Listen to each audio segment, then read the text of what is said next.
orang di Gua Musang ni. Kalau hamba suruh berarak ke Kota Baru, boleh tak? Rempuh pejabat menteri besar, boleh tak? Tapi kita tak pernah buat. Kenapa? Kita menghormati undang-undang. Kita baik. Kita baik.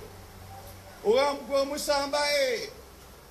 Orang Kelantan yang sokong kita baik. Ini puak-puak ini, apa hal dia? Kereta polis nak terbalikkan, meloncat-loncat macam kera dah hilang pedoman. Baik lagi kera di hutan Gua Musang ni. Apa jenis manusia ni?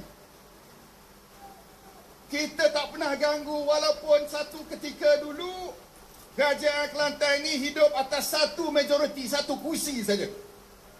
Itu pun dia menang dengan 2 undi. 2 undi.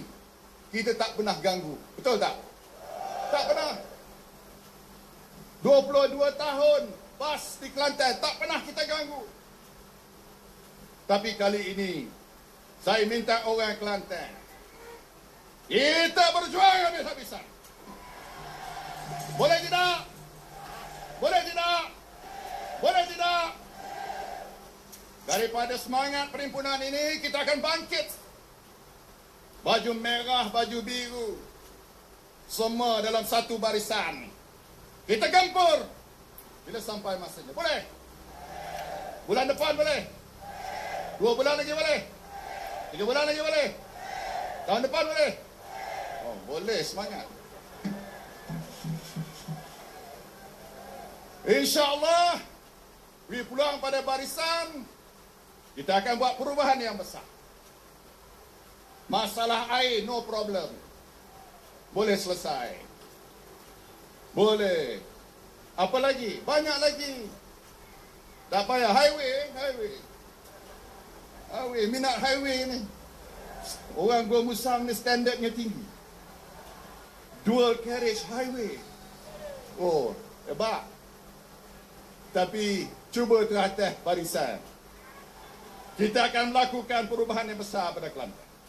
Atas semangat perhimpunan ini, saya ucap terima kasih. Saya ambil maklum segala-gala perkara. Terima kasih pada Dato' Rais. Terima kasih pada Kuli, Ali Muhammad. Dan terima kasih pada semua pegawai-pegawai kerajaan, kesedar, pejabat tanah, kementerian semuanya. Terima kasih. Terima kasih. Hidup barisan! Hidup barisan! Hidup barisan! Satu! Dengan lafaz Bismillahirrahmanirrahim, saya dengan sukacitanya melancarkan Perhimpunan Karnival 1 Malaysia di Gua Musang. Terima kasih. Balik awal. Bersih. Pertahankan prinsip demokrasi di dalam negara Malaysia kita ini. Bersih.